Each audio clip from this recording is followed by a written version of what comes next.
आज हम आपके लिए इतिहास के पन्नों को पलटकर देखेंगे, क्योंकि एनसीईआरटी ने क्लास 8 की नई कोर्स बुक में मुगल शासकों की छवि को लेकर एक बड़ा बदलाव कर दिया है। इस नई किताब में बाबर को क्रूर और निर्दयी विजेता, तो अकबर को क्रूर और औरंगजेब को एक कट्टर धार्मिक शासक बताया गया है। एनसीईआरटी ने अपनी क्लास 8 की सोशल साइंस की book exploring society India and beyond part 1 में 13वीं से लेकर 17वीं सदी के इतिहास को एक नए तरीके से पेश किया है। यह किताब जहां पर साल 2025 और 26 के एकेडमिक सेशन से स्कूलों में पढ़ाई जाएगी और इसमें दिल्ली की सल्तनत, मुगल साम्राज्य और साथ ही विजयनगर साम्राज्य और सिखों के उदय जैसे टॉपिक्स को कवर किया जाएगा। लेकिन यहां पर सबसे ज्यादा चर्चा में हैं 3 मुगल शासक, बाबर, अकबर और औरंगजेब।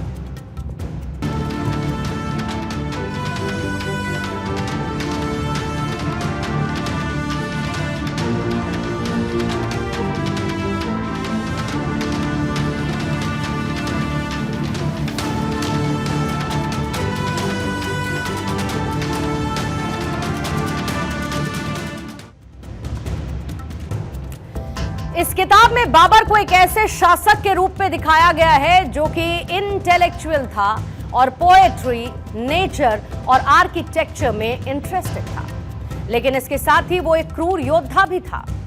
बाबरनामा के हवाले से यह बताया गया है कि उसने शहरों में हिंदू आबादी का कत्लेआम किया, महिलाओं और बच्चों को गुलाम बनाया, लूटपाट के बाद खोपड़ियों के मीनार बनवाए जिन्हें वो अपनी जीत का एक सिंबल मानता था।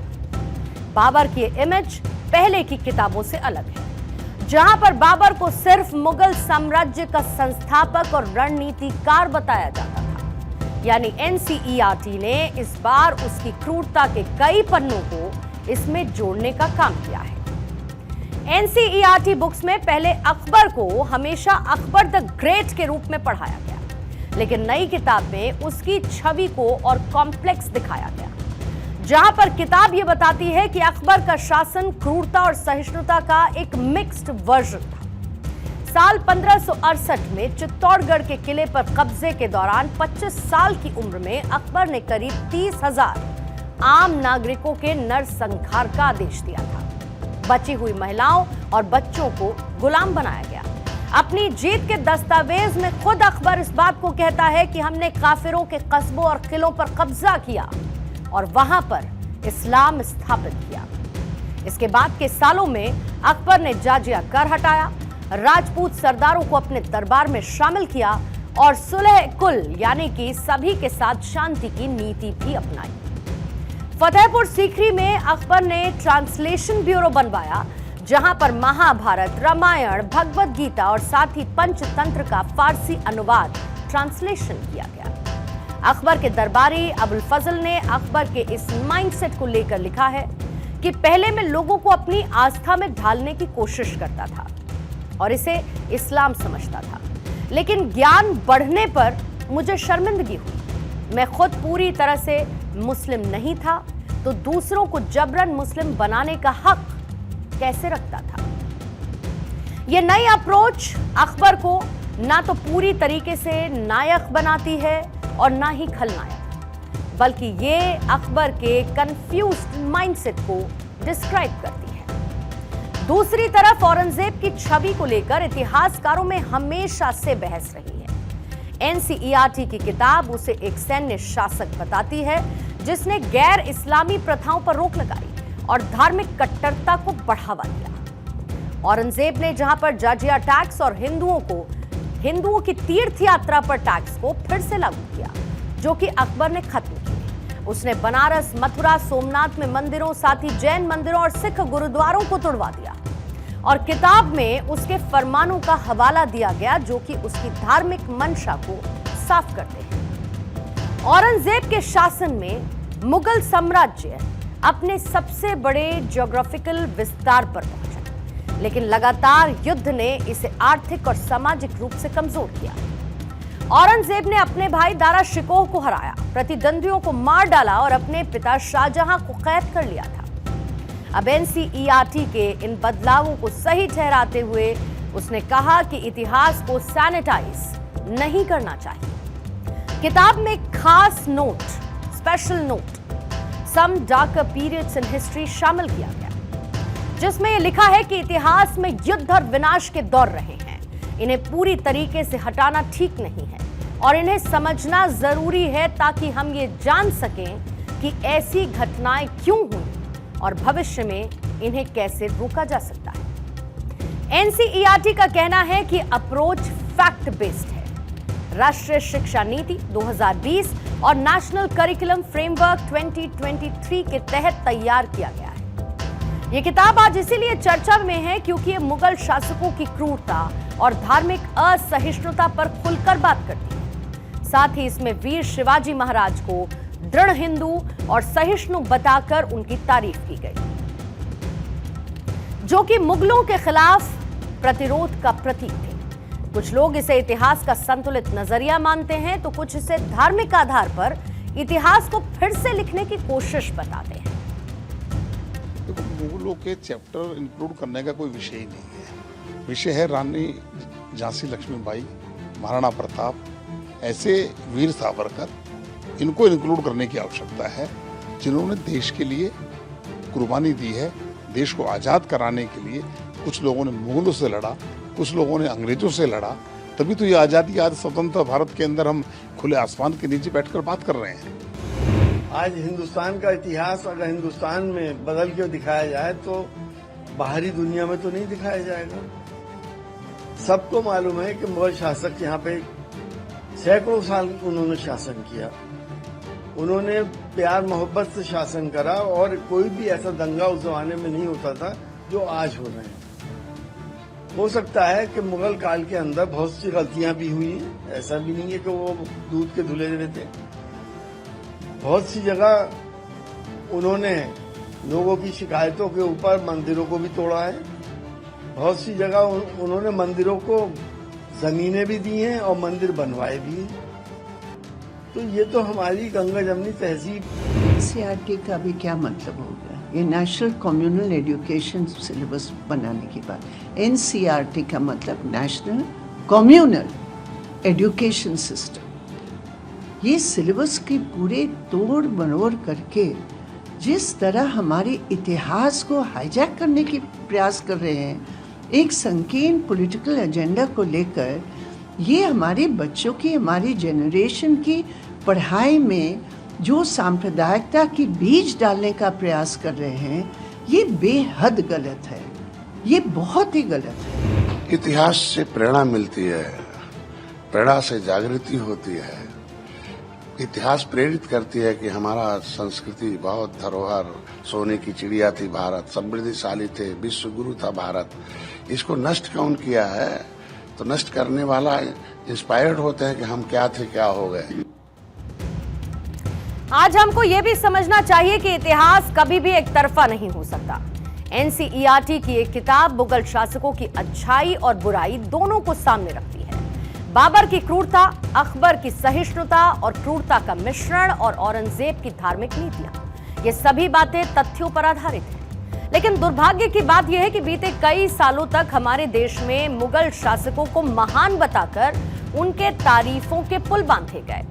वहीं हमारे अपने हिंदू नायक जैसे कि महाराणा प्रताप, छत्रपति शिवाजी और उनकी वीरता को उतना महत्व नहीं दिया गया। और ऐसे में ये सवाल उठता है कि आखिर क्यों हमारे इतिहास की किताबों में ये असंतुलन बनाया जाता रहा। इतिहास में ये फिल्टर लगाने की कोशिश आखिर कर कौन रहा था? हमारे देश में स्कूली टेक्स्ट बुक, खासकर एनसीईआरटी की किताबों में लंबे समय तक मुगल शासक जैसे कि बाबर, अकबर और औरंगजेब को प्रेफरेंस दी गई। अकबर को महान और सहिष्णु शासक के रूप में पेश किया गया, जबकि सुलह कुल नीति और प्रशासनिक सुधारों को खूब बढ़ा चढ़ाकर बताया गया। दूसरी तरफ हिंदू शासक जैसे कि महाराणा प्रताप, छत्रपति शिवाजी या फिर रानी दुर्गावती की वीरता को या तो कम करके दिखाया गया या फिर महज कुछ पंक्तियों तक सीमित रखा गया। मेवाड़ के राणा प्रताप, जिन्होंने अकबर की विशाल सेना के सामने कभी हार नहीं मानी, उनकी कहानी को हल्दी घाटी की लड़ाई तक सीमित कर दिया गया। जिसमें यह भी कहा गया कि वो ये युद्ध हार गए थे, जबकि हकीकत में महाराणा प्रताप ने कभी आत्मसमर्पण नहीं किया था। ऐसे में अगर इस नैरेटिव को समझने की कोशिश करेंगे तो यहां पर हमें 3 कीवर्ड्स दिखाई देते हैं। पहला है ऐतिहासिक, दूसरा है राजनीतिक और तीसरा है सामाजिक कारण। ब्रिटिश काल के दौरान इतिहास लेखन का मकसद था भारतीयों को यह सिखाना कि उनका अतीत अंधकार युग था और ब्रिटिश शासन ने उन्हें सभ्यता दी। इसके लिए मुगल शासकों को महान और केंद्रित शासक के रूप में पेश किया गया, क्योंकि उनका साम्राज्य एकजुट और विशाल था। हिंदू शासक जैसे कि महाराणा प्रताप या फिर वीर शिवाजी, जो कि स्थानीय स्तर पर विद्रोह कर रहे थे, उन्हें क्षेत्रीय या फिर बागी बताकर कम महत्व दिया गया। ब्रिटिश इतिहासकार जैसे कि विंसेंट स्मिथ ने मुगलों के प्रशासनिक ढांचे की तारीफ की, लेकिन हिंदू प्रतिरोध को अराजकता का हिस्सा बताया। आजादी के बाद भारत की शिक्षा नीति में सेकुलरिज्म को बढ़ावा देने के लिए इतिहास को एक खास नजरिए से लिखा गया। साल 1960 से 1970 के दशक में जब एनसीईआरटी की स्थापना हुई, तब इतिहासकार जैसे कि रोमिला थापर, बिपिन चंद्रा और सतीश चंद्रा ने किताबें लिखी और इसमें मुगल शासकों को भारतीय संस्कृति का हिस्सा बताने की कोशिश की गई ताकि हिंदू मुस्लिम एकता को बढ़ावा मिले। इस कोशिश में अकबर की सहिष्णुता को बढ़ा चढ़ाकर पेश किया गया और उसकी क्रूरता को कम करके दिखाया गया। महाराणा प्रताप जैसे शासकों को क्षेत्रीय योद्धा बताकर उनके योगदान को लिमिटेड कर दिया गया। साल 1970 के दशक में जब भारत में मार्क्सवादी इतिहासकारों का प्रभाव बढ़ा, इनका फोकस सामंती व्यवस्था, आर्थिक ढांचे और सेंट्रलाइज्ड गवर्नेंस पर था। मुगल साम्राज्य को एक मजबूत सेंट्रलाइज्ड गवर्नेंस के रूप में देखा गया, जिसके प्रशासनिक और आर्थिक मॉडल को प्रोग्रेसिव माना गया। लेकिन महाराणा प्रताप या फिर वीर शिवाजी जैसे शासक, जो कि छोटे छोटे क्षेत्रों में लड़ रहे थे, इन्हें सामंती और पिछड़ा मान लिया गया। इस वजह से उनकी वीरता को राष्ट्रवादी भावना से ज्यादा स्थानीय विद्रोह के रूप में देखा गया। कुछ इतिहासकारों का मानना यह है कि आजादी के बाद की सरकारों ने सेक्युलर छवि को बनाए रखने के लिए मुगल शासकों को बढ़ा चढ़ाकर पेश किया। इसका मकसद अल्पसंख्यक समुदायों को यह भरोसा दिलाना था कि उनका इतिहास भारत का अभिन्न हिस्सा है। लेकिन इसी प्रोसेस में हिंदू शासकों की कहानियों को जानबूझकर दबाया गया ताकि सांप्रदायिक माहौल न बने और इसका नतीजा यह हुआ कि महाराणा प्रताप, पृथ्वीराज चौहान जैसे नायकों की गाथाएं स्कूलों में उतनी नहीं पढ़ाई गईं जितनी होनी चाहिए थी। अब आपको इस नैरेटिव रचना के कुछ एग्जाम्पल्स भी देती हूं, जैसे कि साल 1576 में हल्दी घाटी की लड़ाई में महाराणा प्रताप ने अकबर की सेना का डटकर मुकाबला किया। इतिहासकार जैसे कि जदुनाथ सरकार के मुताबिक यह लड़ाई बिना किसी स्पष्ट विजेता के खत्म हुई थी, लेकिन एनसीईआरटी की पुरानी किताबों में इसे अकबर की जीत के रूप में दिखाया गया, जबकि महाराणा प्रताप ने कभी आत्मसमर्पण किया ही नहीं और जंगल जंगल भटक कर भी मेवाड़ की आजादी की लड़ाई को जारी रखा। फिर भी उनकी कहानी को सिर्फ एक अध्याय, एक चैप्टर तक सीमित कर दिया गया। ठीक इसी तरीके से छत्रपति शिवाजी, जिन्होंने मराठा साम्राज्य की नींव रखी और औरंगजेब के खिलाफ गुरिल्ला युद्ध की रणनीति बनाई, उन्हें भी पुरानी किताबों में क्षेत्रीय शासक के रूप में दिखाया गया। उनकी स्वराज्य की अवधारणा और सामाजिक सुधारों को ज्यादा तवज्जो नहीं दी गई। दूसरी तरफ मुगलों का जमकर महिमा मंडन किया गया। अकबर के दीन इलाही और सुलह कुल को बढ़ा चढ़ाकर पेश किया गया, लेकिन उसकी क्रूरता को हमेशा कम करके दिखाया गया या फिर सीधा डिलीट ही कर दिया गया। ऐसे ही औरंगजेब की धार्मिक कट्टरता को भी राजनीतिक मजबूरी कहकर इसे भी डाइल्यूट कर दिया गया। इतिहास को लिखने और पढ़ाने का तरीका हमेशा विवादों में रहा। मुगल शासकों को महान बताने के पीछे कॉलोनियल और सेक्युलर मंशा थी, लेकिन इसने महाराणा प्रताप और शिवाजी जैसे नायकों की गाथाओं को पीछे छोड़ दिया। एनसीईआरटी की नई किताब में इस इम्बैलेंस को ठीक करने की कोशिश की जा रही है, लेकिन एक सवाल तो उन लोगों से भी पूछा जाना चाहिए जिन्होंने अपने नैरेटिव को सेट करने की वजह से एक पूरी की पूरी पीढ़ी को यह पढ़ा दिया कि अकबर एक महान योद्धा था। यानी कि अब एक घर में दो विचारों की बैलेंस्ड सोच दिखाई दे सकती है। जहां पर पिता ये समझते हैं कि अकबर एक महान योद्धा था, लेकिन अब उनका बेटा स्कूल में ये पढ़ेगा कि अकबर महान नहीं बल्कि एक क्रूर शासक था।